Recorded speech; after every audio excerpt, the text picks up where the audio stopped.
Boys, आपके ऊपर ज़्यादा जिम्मेदारी और अकाउंटेबिलिटी भी आपकी ज़्यादा है, क्योंकि जिसको अधिकार दिया गया उससे उतना ही जवाब भी मांगा जाए। यहोशू ने क्या कहा? मैं सेवा कर लेता हूं प्रभु, मेरे परिवार को रहने दीजिए। नहीं, मैं और मेरा घराना। परमेश्वर के लिए कुछ भी असंभव नहीं है। जैसे पुरुष के स्त्री से वो स्त्री को बचा सकता है, वैसे ही स्त्री से वो पुरुष को भी बचा सकता है। लेकिन मैं आपको क्या समझाना चाह रहा हूं? It is not just about one person, it is about the family. And who is the head of the family? उसकी जिम्मेदारी। आपसे निवेदन है कि वीडियो को अंत तक देखें और आशीषित हो। अगर आप आशीषित हुए हैं तो वीडियो को लाइक और चैनल को सब्सक्राइब करें। इस वीडियो को शेयर भी करें ताकि अधिक से अधिक लोगों तक प्रभु का वचन पहुंच सके।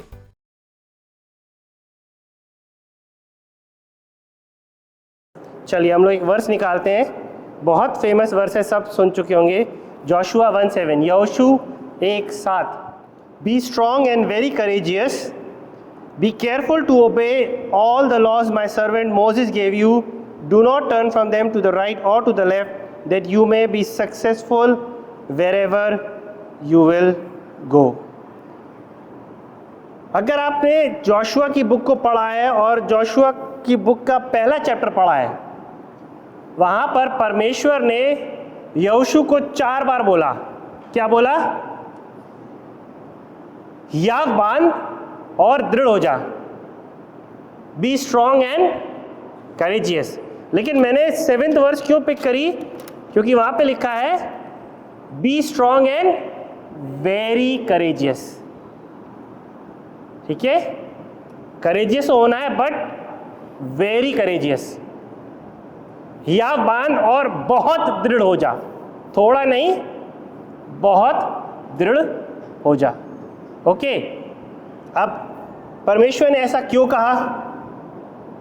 क्या बात हो गई भाई कि यहोशू को परमेश्वर कह रहा है कि याग बांध और दृढ़ हो जा, B strong and very very courageous.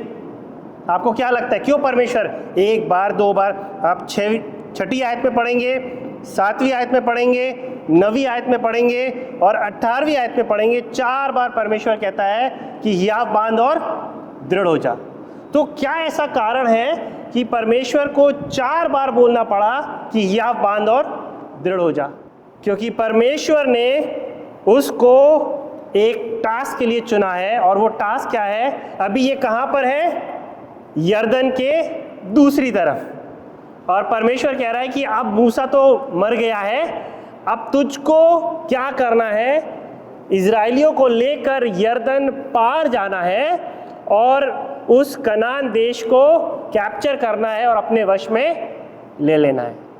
यानी उसका टास्क ये है कि उसको जाके लड़ना है और जो लैंड परमेश्वर ने उनको दिया है, जो भूमि परमेश्वर ने उनको दी है, उसको उसे अपने दुश्मनों से ले लेना है।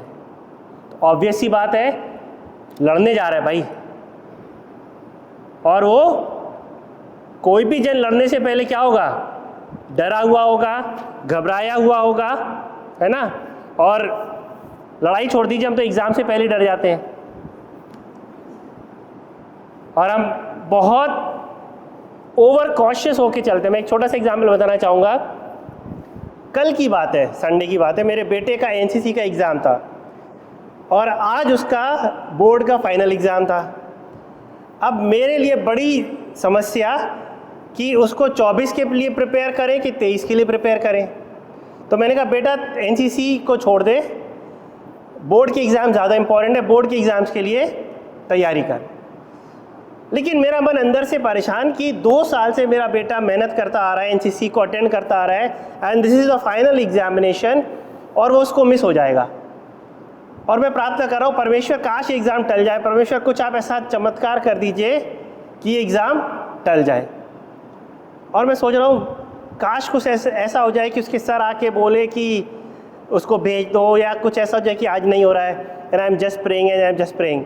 सो 23rd मॉर्निंग, संडे मॉर्निंग हम लोग सोच रहे हैं अब चर्च जाएंगे, क्योंकि एनसीसी तो जा नहीं रहा है, ठीक है।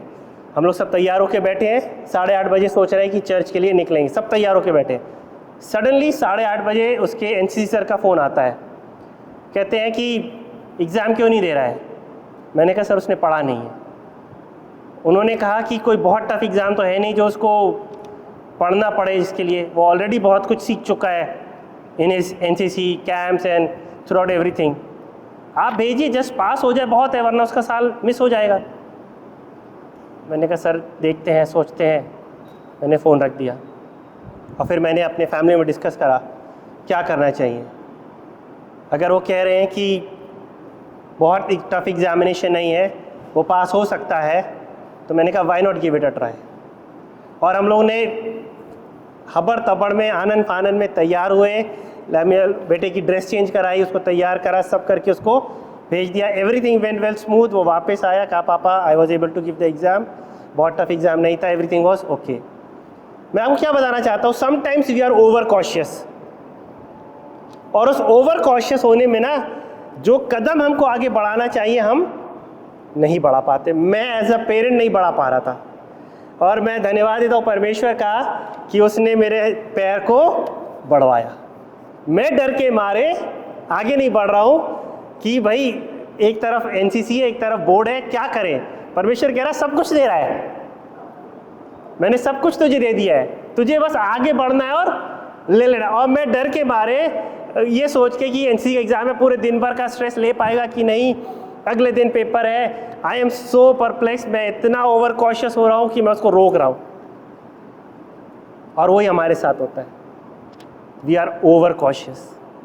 हम डरते हैं कुछ चीज़ों से कि कुछ चीज़ें हमारे जीवन में हमें करनी चाहिए कि नहीं करनी चाहिए।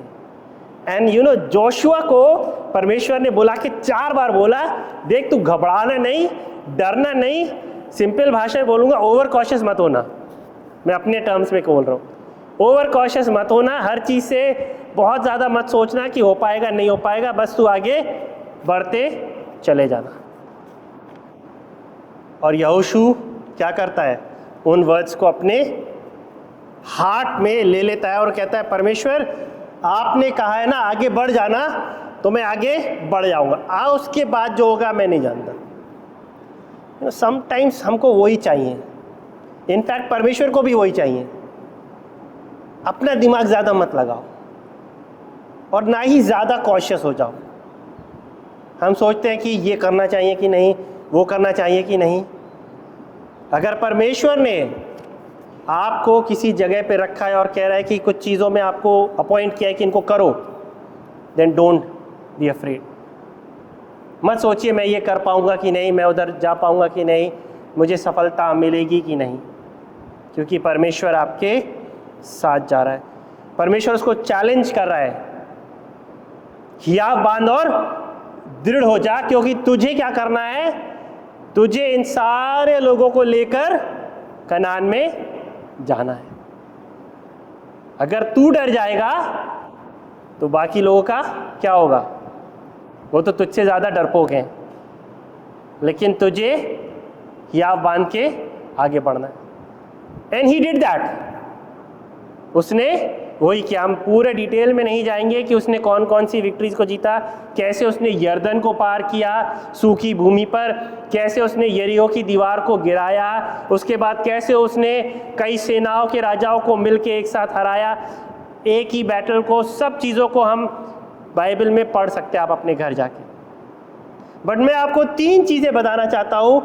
जब यहोशू हियाव बांध के बहुत दृढ़ हो गया तो 3 आउटकम्स को हम आज डिस्कस करेंगे। 3 परिणाम उसके इस डिसीजन की वजह से हुए, जिसको आज हम देखेंगे। सबसे पहला है व्यवस्था विवरण 31 और उसका 23। मैं पढ़ दे रहा हूँ। ड्यूट्रोनॉमी 31 and verse 23. The Lord gave this command to Joshua son of Nun, be strong and courageous, for you will bring the Israelites into the promised land.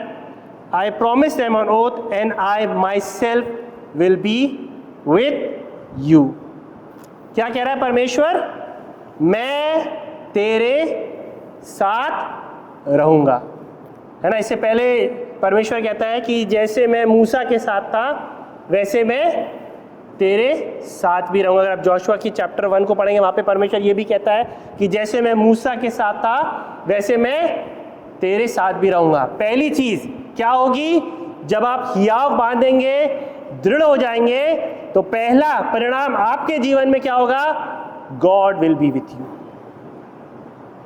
जैसे परमेश्वर ने यहोशू से कहा मैं तेरे साथ साथ रहूंगा, जैसे मैं मूसा के साथ। अगर आप चाहते हैं कि परमेश्वर आपके साथ रहे, तो सबसे पहली चीज परमेश्वर आपसे क्या चाहता है? B strong and very courageous. डरपोक नहीं चाहिए परमेश्वर को, कायर लोग परमेश्वर को नहीं चाहिए। अगर आप रेवलेशन प्रकाशित वाक्य 21:8 पढ़ेंगे, वहां पर एक लिस्ट दी है लोगों की, और उसमें सबसे पहला नाम लिखा है the coward will be thrown into the lake of fire. Hindi में लिखा है जो कायर है वो कहां फेंके जाएंगे? नरक की आग में। अरे भाई, कायर होना इतनी बड़ी प्रॉब्लम है क्या कि परमेश्वर कह रहा है कि वो मुझको नरक की आग में फेंक देगा? प्रॉब्लम पता क्या है कायरों की?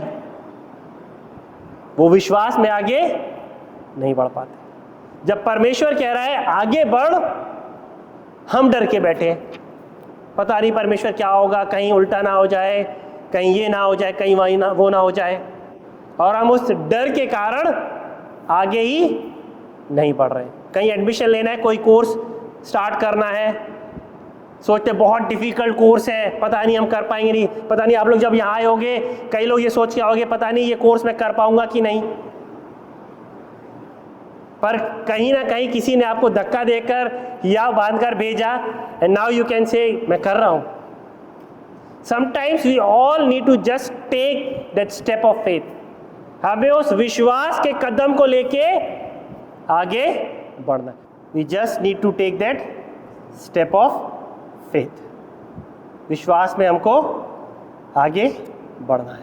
आपको मालूम है, जब यर्दन नदी पार करने की बात आई, वहां लिखा है जैसे ही याजकों का पैर यर्दन के ऊपर पड़ा, पानी क्या हो गया? 2 भाग में हो गया। जैसे ही आपका पैर आगे बढ़ेगा, जो पानी आपको रोकने के लिए खड़ा है, जैसे हमने गीत गाया ना, नदियां उन्हें डुबा ना सकी, जैसे ही वो पैर आगे बढ़ा, पानी भी 2 हिस्सों में हो गया। वो पानी तब तक 2 हिस्सों में नहीं हुआ जब तक वो खड़े होकर नहीं बोले प्रभु पानी हटा, पानी हटा, तब हम बढ़ेंगे। परमेश्वर क्या कह रहा है? पैर बढ़ा। ये मत बोल कि मैं पानी हटाऊं, तू अपना पैर बढ़ा। और जिस घड़ी उन्होंने पैर बढ़ाया, पानी डूब गया, अलग हो गया पानी। हमें क्या करना है? हम सोच रहे हैं प्रभु, मैं सोच रहा हूं, मैं प्रार्थना कर रहा हूं प्रभु एग्जाम टल जाए, एग्जाम टल जाए। परमेश्वर कह रहा पैर बढ़ा, और मैं पैर ही नहीं बढ़ा रहा हूं। हम भी कई बार ऐसे ही करते रहते हैं। हम कहते हैं परमेश्वर पहले सिचुएशन चेंज हो, सिचुएशन चेंज हो, पर परमेश्वर कह रहा है पैर बढ़ा। And the moment we step forward, पानी अपने आप अलग होने लग जाता है, रास्ता अपने आप बनने लग जाता है। मैं आपसे क्या कहना चाहता हूं? Be strong and courageous. Why? जब आप पैर बढ़ाओगे, रास्ता अपने आप खुलता जाएगा। ये मत बोलिएगा कि परमेश्वर पहले रास्ता खोलिए। मैं अपने लिए भी बोल रहा हूं, पहले मुझे क्या करना है? पहले मुझे पैर बढ़ाना है, और रास्ता अपने आप खुलता चला जाएगा। दूसरी चीज उसके साथ क्या हुआ? जोशुआ चैप्टर 3 वर्स 7, यहोशू 3 और उसका 7वीं आयत में पढ़ रहा हूं। And the Lord said to Joshua, today I will begin to exalt you in the eyes of the Israelites, that they may know that I am with you as I was with Moses. अब देखिए, यहोशू को तो पता है कि परमेश्वर उसके साथ है, लेकिन इजराइलियों को नहीं पता है कि क्या परमेश्वर जैसे मूसा के साथ था, क्या वो यहोशू के साथ भी है। तो परमेश्वर क्या कह रहा है, आज के दिन मैं किसको उठाऊंगा? यहोशू से कह रहा है, मैं तुझको उठाऊंगा ताकि ये लोग जान ले कि मैं तेरे साथ हूं। सेकंड परिणाम क्या होगा? जब आप हियाव बांधकर आगे बढ़ेंगे, परमेश्वर आपको उठाना शुरू करेगा। किसके बीच में? आसपास के लोगों के बीच में। और वो कहेंगे यस, परमेश्वर इसके साथ है। क्यों? क्योंकि आई एक्टेड इन फेथ। मैं क्या करा? विश्वास में आगे बढ़ा। मेरे परमेश्वर ने कहा कि हियाव बांध और दृढ़ हो जा, मैं हियाव बांध के आगे बढ़ रहा हूं। अब मेरे काम को सक्सेस दिलाना मेरा जॉब नहीं है, वो किसका जॉब है? परमेश्वर का। परमेश्वर ने क्या कहा यहोशू से? मैं तुझे इन लोगों के बीच में ऊंचे पर उठाऊंगा, कि ये लोग भी जान सके कि जैसे मैं मूसा के साथ था वैसे मैं तेरे साथ भी रहूंगा। अगर आप व्यवस्था विवरण 28:13 में पढ़ेंगे, वहाँ आशीषों का जिक्र है, और वहाँ पर एक आशीष है कि मैं तुम्हें पूंछ नहीं परंतु क्या बनाऊंगा? सर बनाऊंगा। परमेश्वर हमें क्या बनाना चाहता है? हेड। वो कहता है तुम नीचे नहीं परंतु ऊंचे पर रहोगे। लेकिन कैसे होगा ये? अगर हम डर के बैठे रहेंगे, आगे नहीं बढ़ेंगे, क्या हो पाएगा? नहीं। परमेश्वर चाहता है कि हम क्या बने? हियाव बांध के दृढ़ होके आगे चले। तब वो क्या करेगा? जो हम सबसे पीछे हैं, हम क्या हो जाएंगे? सबसे आगे। जो हम अपने आप को पूंछ समझते हैं, परमेश्वर क्या बना देगा? हमको सर बना देगा। He will exalt us। जैसे उसने यहोशू को उठाया और सबसे ऊंचे स्थान पर, कि वो अगुआ बन गया। किसका? इजराइलियों का। क्यों? क्योंकि उसने परमेश्वर की उस बात को अपने कान में नहीं सुना, उसने अपने हृदय में ले लिया कि मुझे क्या करना है? I have to be bold and very courageous. सुनिए और अपने मन में डालिए, be bold and very courageous. आपको भी बहुत लंबी यात्रा करनी है, आप अभी जवान हो, और आपको बोलना चाह रहा हूं, there are so many storms that will come in your life. अगर आप अभी हियाव बांध के दृढ़ होकर नहीं चलोगे ना, वो तूफान आपको क्या कर देंगे? गिरा देंगे। पर अगर आप उन पर कहोगे, परमेश्वर ने क्या है, हियाव बांध और दृढ़ हो जा, मुझे बस आगे बढ़ना है। समुंदर है, अलग करना परमेश्वर का काम है, मुझे बस आगे बढ़ना है। Keep moving. क्योंकि वो क्या कर रहा है? वो आपको उठाना चाहता है, और हमें क्या करना है? विश्वास में आगे बढ़ना है। तीसरा आउटकम, यहोशू उसका 10 और उसका 14वीं आयत, Joshua chapter 10 and verse 40. The sun stopped in the middle of the sky and delayed going down about a full day. अब ध्यान से सुनिए, there has never been a day like it before or since, a day when the Lord listened to a human being. Surely the Lord was fighting for Israel. मुझे ये शब्द बहुत बढ़िया लगते हैं। ना इससे पहले ना इसके बाद कोई ऐसा दिन हुआ कि यहोवा परमेश्वर ने किसी मनुष्य की सुनी। निश्चय यहोवा इजराइलियों के लिए लड़ रहा था। कितने सुंदर शब्द है। इट ब्रिंग गूज बम्स इन मी। यहोवा इंसान की सुन ले। अगर मैं आज कहूँ रात रात रहेगी, सुबह नहीं होगी, और परमेश्वर कहे जैसा तूने कहा वैसा ही होगा। इमेजिन, एक ऐसा व्यक्ति जिसने कहा सूरज रुक जा, और वो पूरे एक दिन तक नहीं डूबा, फुल वन डे। क्या व्यक्ति होगा। परमेश्वर कह रहा है, ना इससे पहले ना इसके बाद कोई ऐसा व्यक्ति हुआ जिसके लिए परमेश्वर ने सुन ली। आप चाहते हो कि मैं कुछ बोलूं और परमेश्वर सुन ले?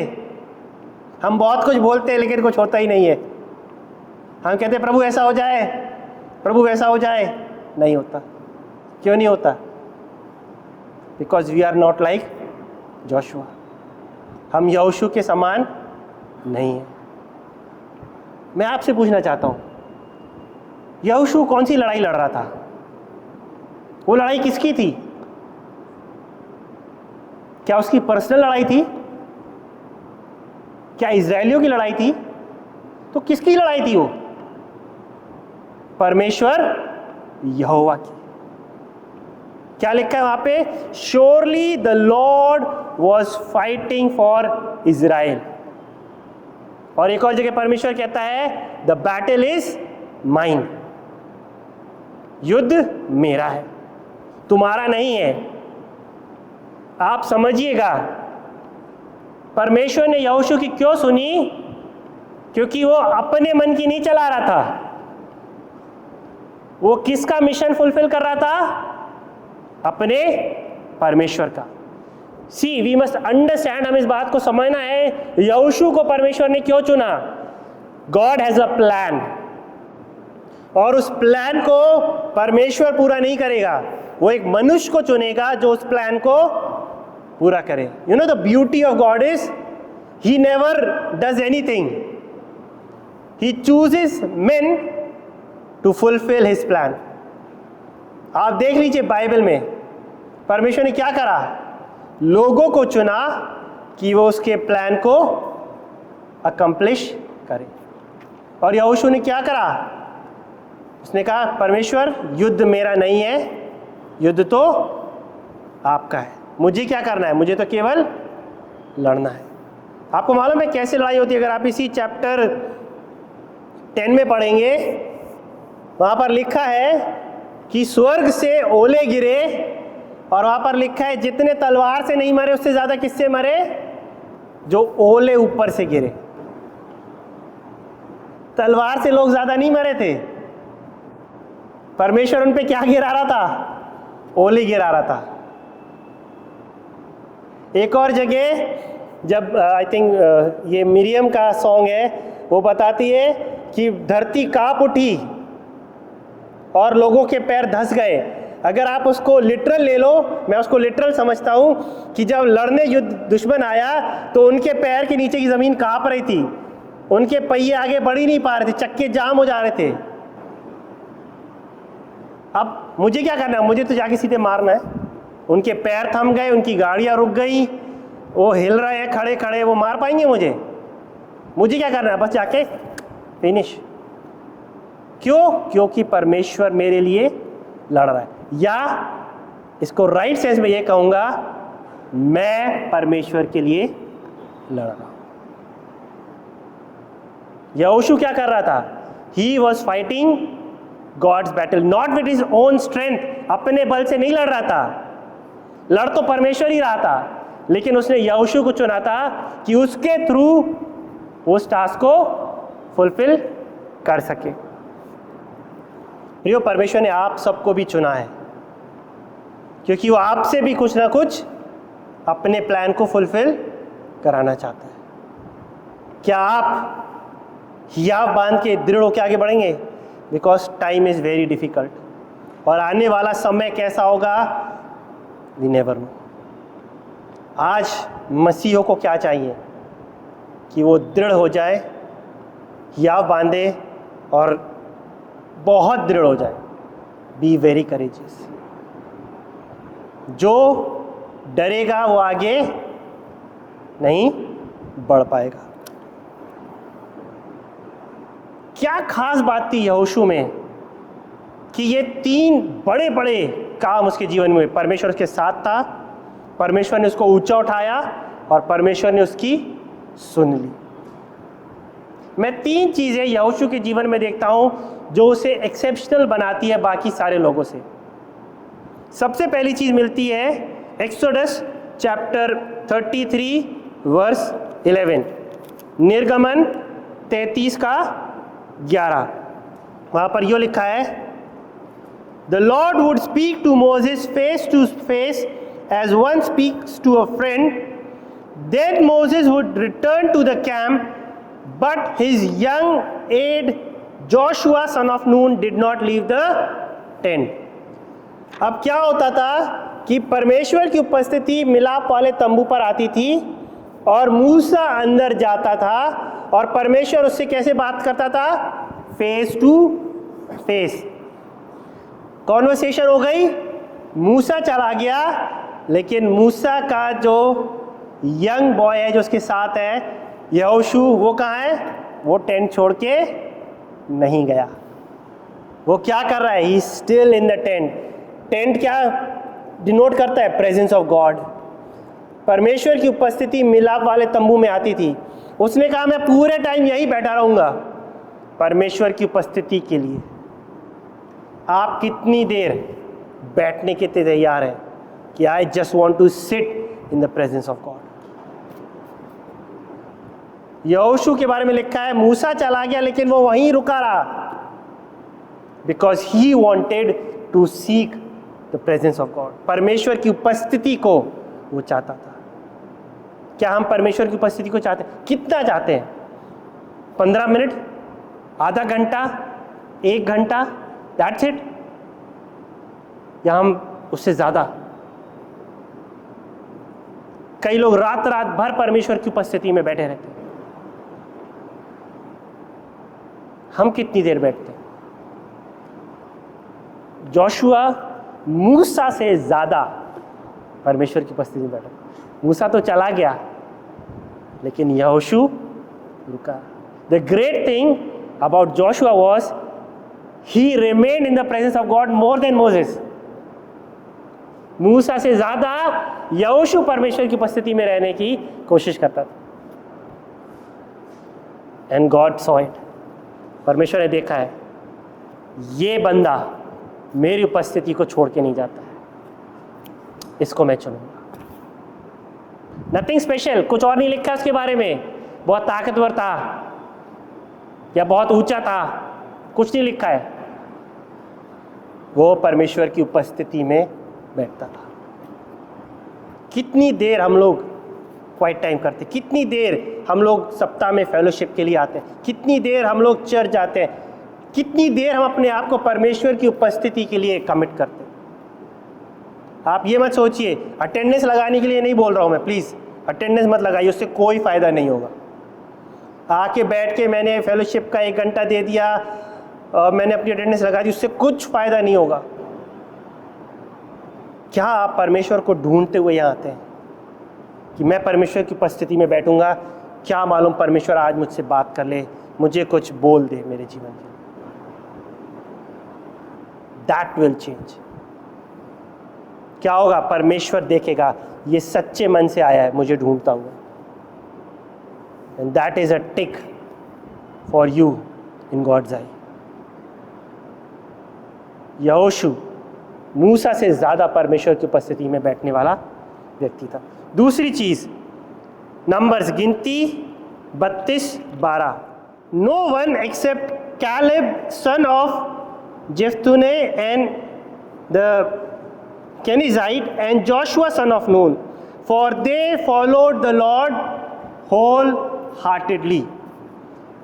2 व्यक्तियों के लिए लिखा है कि उन्होंने क्या करा? परमेश्वर को पूरे हृदय से फॉलो किया, उसके पीछे पीछे चले। इंसिडेंट क्या है? मूसा ने 12 लोगों को चुना है और कहाँ भेजा है? जाके कनान की जासूसी करके आओ। आते हैं 10 उल्टा सीधा बोलते हैं, 2 कहते हैं नहीं हम विजयी होंगे। उन्होंने क्या करा? परमेश्वर को पूर्ण मन से फॉलो किया, आधे अधूरे मन से नहीं किया। हम क्या करते हैं? परमेश्वर को अपनी कन्वीनियंस से फॉलो करते हैं। ये आज्ञा मेरे लिए आसान है, ये मान लूंगा मैं, ये नहीं मान पाऊंगा परमेश्वर, ये मेरे लिए पॉसिबल नहीं है। या अगर मुझे नहीं करना है परमेश्वर, इसका मतलब कुछ और है, उन्होंने कुछ और सिखाया था, मैं इसको नहीं कर सकता हूँ। You see, that is called conditional obedience, या मैं ये कहूँगा कि अपने मन के अनुसार आज्ञा मानना। हम लोग सब वैसे ही, मैं भी हूँ। हम सब क्या करते ना, जो हमारे कंफर्ट जोन में होता है या कन्वीनियंट जोन में होता है ना, हम कहते हैं हाँ प्रभु, करेंगे, बिल्कुल करेंगे।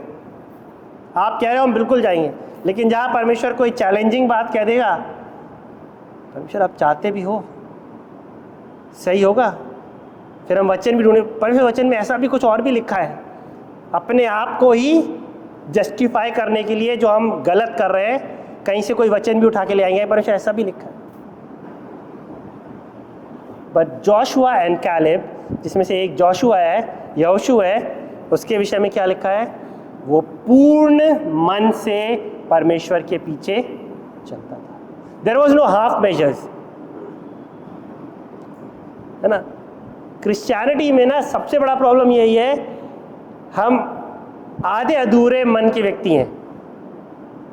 जो हमारे लिए इजी है वो हम करते हैं, जो हमें टफ लगता है हम उसको नहीं करते, और इसीलिए हम यहोशू के समान बन भी नहीं पाते,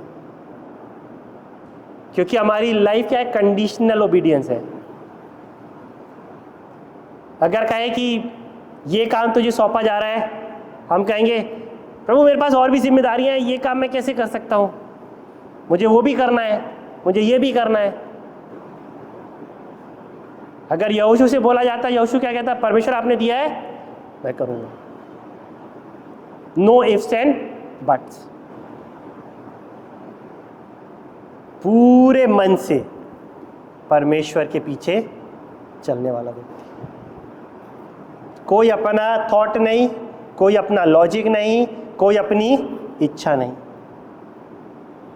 जो परमेश्वर ने कह दिया वो मेरे जीवन का लक्ष्य है।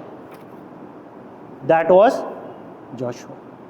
And third thing, Joshua chapter 24 verse 15, यहोशू 24 उसका 15 बहुत फेमस आया था, कोई बताएगा? लास्ट में सबसे एंड में वो क्या कहता है? But if serving the Lord seem undesirable to you, then choose for yourself this day whom you will serve, whether the gods your ancestors served beyond the Euphrates or the gods of the Amorites in whose land you are today. But as for me and my household, we will serve the Lord. वो क्या कह रहा है? भैया तुम लोग चुन लो किसको तुम्हें पीछे जाना है, वो जो मिस्र के देवी देवता थे उनके पीछे, या अभी जो हम कनान में उनके पीछे जाओगे, लेकिन मैं और मेरा परिवार यहोवा की सेवा करेंगे। क्या करेंगे हम? We will serve the Lord. और यहोशू ये नहीं कह रहा है लॉर्ड आई विल सर्व, वो क्या कह रहा है? Me and my family will serve you. अगर मैं कहूं प्रभु मैं तो कर रहा हूं आपकी सेवा, मेरी पत्नी मेरे बच्चों को छोड़ दो, मैं कर रहा हूं ना, I will do on their behalf. परमेश्वर यहोशू को चुनता है, क्योंकि वो खाली यहोशू को नहीं चुन रहा है, वो पूरे परिवार को चुन रहा है। वो खाली एक व्यक्ति को नहीं चाहता है, वो चाहता है पूरा घराना बचे। और पुराने समय में जो पुरुष होता था वो घर का हेड होता था, आज भी है, ठीक है, मैं कह रहा हूँ आज भी है क्योंकि वी डोंट सी दैट। लेकिन पुराने समय में अगर पुरुष ने कुछ कह दिया अपने परिवार में, दैट इज लाइक पत्थर की लकीर। अगर उसने कहा है कि हम चर्च जाएंगे तो कोई दूसरा चू तक नहीं करेगा, सब जाएंगे चर्च, क्योंकि अगुवे ने कह दिया है। आज अगर कोई कहते, पत्नी कुछ कहेगी, बच्चे कुछ कहेंगे, हम नहीं जाएंगे, आज हमारा मैच है, ये वी नो। शायद मैं कहूँगा पुरुषों ने अपने अधिकार को छोड़ दिया है, ठीक है, मैं यहाँ पे मेल फीमेल नहीं करना मांग रहा हूँ, ओके। बट मैं आपको ये चीज़ बहुत ध्यान समझाना चाहता हूँ। बाइबल के अनुसार the blessings of a family flow through the head of the family, that is male. ठीक है, इसमें स्त्री पुरुष करने की कोई ज़रूरत नहीं है। परमेश्वर स्त्री को भी उतना ही आशीष करना चाहता है जितना पुरुष को, लेकिन वो चुनता है पुरुष को कि पुरुष के थ्रू घराना बचे। तो रिस्पॉन्सिबिलिटी भी स्त्री की नहीं है, पुरुष की है कि उसका घराना बचे। आप देखेंगे फैमिलीज़ में माएँ और बहनें तो बाइबल में आ रही हैं या घर में प्रार्थना हो रही है, माएँ और बहनें बैठी हैं, लेकिन लड़के और पति गायब हैं। शैतान को, सॉरी गलत मत समझिएगा, लेडीज से ज़्यादा प्रॉब्लम नहीं है, ठीक है। क्यों? उन्हें मालूम है बचाने वाले कौन है? पुरुष। पुरुष को बर्बाद कर दो, परिवार अपने आप खत्म। आज किसको बर्बाद करने पे तुला है? Young boys. उनकी लाइफ खराब कर दो, फैमिली तो अपने आप spot, because he knows the secret of blessings flowing in a house. एक परिवार में आशीष कैसे आती है शैतान जानता है। बॉयज, आपके ऊपर ज्यादा जिम्मेदारी है और अकाउंटेबिलिटी भी आपकी ज्यादा है, क्योंकि जिसको अधिकार दिया गया उससे उतना ही जवाब भी मांगा जाएगा। यहोशू ने क्या कहा? मैं सेवा कर लेता हूं प्रभु, मेरे परिवार को रहने दीजिए। नहीं, मैं और मेरा घराना। ऐसा नहीं है कि स्त्रियां पुरुषों को परमेश्वर में नहीं लाती, बिल्कुल लाती हैं। अनगिनत गवाहियां हैं जहां स्त्रियों ने उपवास के साथ प्रार्थना की, आंसू बहाए और उनके पतियों के जीवन बदल गए। परमेश्वर के लिए कुछ भी असंभव नहीं है। जैसे पुरुष के स्त्री से वो स्त्री को बचा सकता है, वैसे ही स्त्री से वो पुरुष को भी बचा सकता है। लेकिन मैं आपको क्या समझाना चाह रहा हूं? It is not just about one person, it is about the family. And who is the head of the family? उसकी जिम्मेदारी। Girls, when you choose a life partner, see that आपका जो लाइफ पार्टनर है वो परमेश्वर का भय मानने वाला है, क्योंकि आपकी आशीष भी उससे जुड़ी है। अगर आपने गलत पर्सन को चुन लिया, उसके श्राप भी आपके ऊपर आएंगे, और अगर आपने सही व्यक्ति को चुन लिया, उसकी आशीष आपके जीवन में। आपका चुनाव बहुत इंपॉर्टेंट है। यहोशू ने क्या कहा? Not alone me but my family. जो आपके अंडर आते हैं, समझिएगा बात को, अगर मैं अपने घर का अगुआ हूं तो मेरे नीचे क्या है? मेरी पत्नी, मेरे बच्चे, वो मेरी जिम्मेदारी है। मेरे माँ बाप शायद मेरे लिए, मैं उनके लिए भी कंसर्न हूँ, but I am not liable. मेरा भाई, मैं उसके लिए लाइबल नहीं हूँ, बट जो मेरे नीचे हैं, जिनको परमेश्वर ने मेरे अधिकार में दिया है, उनके प्रति अकाउंटेबिलिटी मेरी है। ये मत सोचिए मैं बच गया। मैं और मेरा परिवार प्रभु की सेवा कर, अकेले इसकी चक्कर में न पड़िए। मैं बस अकेले चला जाता हूं। As a family, you know, God wants collective worship.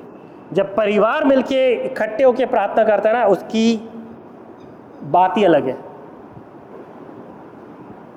The family that praise together stage together. That is the golden line जो हम लोग को सिखाई गई। और जो परिवार साथ में प्रार्थना नहीं करता, शैतानों से तोड़ देता। आपको मालूम है, हर घर में बर्तन खनकते हैं, है ना? मतलब मेरा मतलब क्या है? तू मैं होती है, लेकिन सबको मालूम है प्रेयर का टाइम हो गया है। और जो सबसे ज़्यादा परमेश्वर से प्रेम करेगा, वो आके क्या करेगा? सबसे मेल करेगा और सोचेगा, let's unite and pray. That is the beauty of a family. मैं और मेरा घराना, आप और आपका घराना, सबको मिलके परमेश्वर की सेवा करना। और ऐसे लोगों को परमेश्वर चुनता है और महान महान काम कराता है।